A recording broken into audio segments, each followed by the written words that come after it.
Doesn't it suck when you're about to make food and you find mold in it? I know I'm not the only person who experiences this, so I thought, how can I make my food last longer? How can I stop wasting food and stop wasting money? Well, I looked online, and I gotta say, I am absolutely amazed with the countless number of articles I found online on how to make my food last longer. Some methods felt super complicated and overwhelming, and some were really simple and easy. So instead of asking you to spend a few hours reading, I did the research for you and compiled a list of the most useful and relevant methods for making your food last longer. A lot of methods were specific to certain foods, so I chose the ones I thought were the most common. Basically, the main focus is making sure your food isn't too moist and knowing which foods last longer in your fridge or on your counter. Remember, these methods are to prolong the lifespan of your produce. So if you're going to eat it in a few days, you don't have to worry about it. Potatoes, onions, bananas, pears, and apples.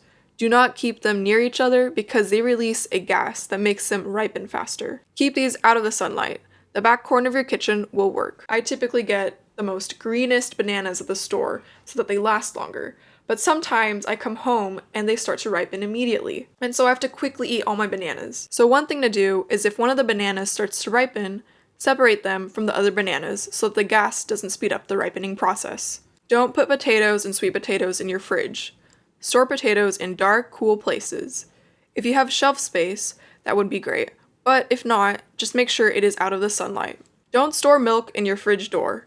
That's one of the warmest places on your fridge, so placing it there will actually make it spoil faster. The coldest part of the fridge is the bottom. For me, I have fridge drawers at the bottom, so that's not an ideal spot for my milk, but moving it closer to the bottom will help a lot. Bread is best kept stored on your counter away from sunlight, but if it's been a while and you think it's going to mold soon, stick it in the fridge. If you want to store it for a little longer, you can even put it in the freezer. The same method applies to bagels. Just make sure if you put it in the freezer, you cut it, and that way you don't have to defrost the whole loaf, you could just grab like a slice. Celery and carrots. Cut them up and put them in jars of water with a lid. They will stay fresh and more crispy for a longer period of time. Take them out and drain when you are ready to eat them. With berries, you can give them vinegar baths. Half a cup of vinegar and 2.5 cups of water. Make sure it's not too much vinegar so that it doesn't taste weird when you actually eat it. Soak the berries for 5 minutes, rinse them off, and dry them with a towel. There are 2 ways to store the berries. You can put it in a container that is lined with a towel or paper towel. You can put a cover on the container, but don't seal it all the way. Just lay it on top so that you do not keep the moisture inside the container. The other way is to keep it in the container it came in, which is already designed with holes so it won't get too moist, and line it with a towel or paper towel.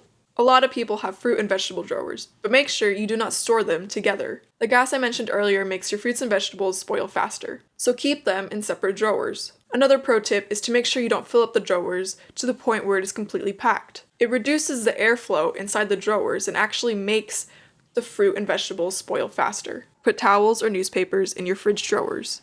This will not only help your drawers stay clean, but it will suck out the moisture so that they stay fresh. This is also really helpful for drawers full of meat because they typically leak out a lot of juice and it's really gross to clean up. Citrus fruits are actually best kept inside your fridge because when they are sitting out on the counter, they actually start to dry out. For greens such as kale, wash them and separate them from the stem, and then roll them up in a towel or paper towel to preserve the freshness. When you keep them in plastic bags and plastic containers, they turn slimy because of the moisture. A simpler method is to puncture holes in the plastic bags and containers, or take them out of the plastic container and line it with paper towels, and then put it back in. Cucumbers are really specific. I currently don't have cucumbers, but let's just pretend that I do. Wrap them individually in a towel or paper towels, like so, and then put it in a plastic bag or reusable bag to keep them dry. Quick pro tip, wash your plastic Ziploc bags so you can reuse them. I use ginger a lot because I like boiling ginger to make ginger tea, but usually I only use half and then just leave the unused half sitting on the counter, which is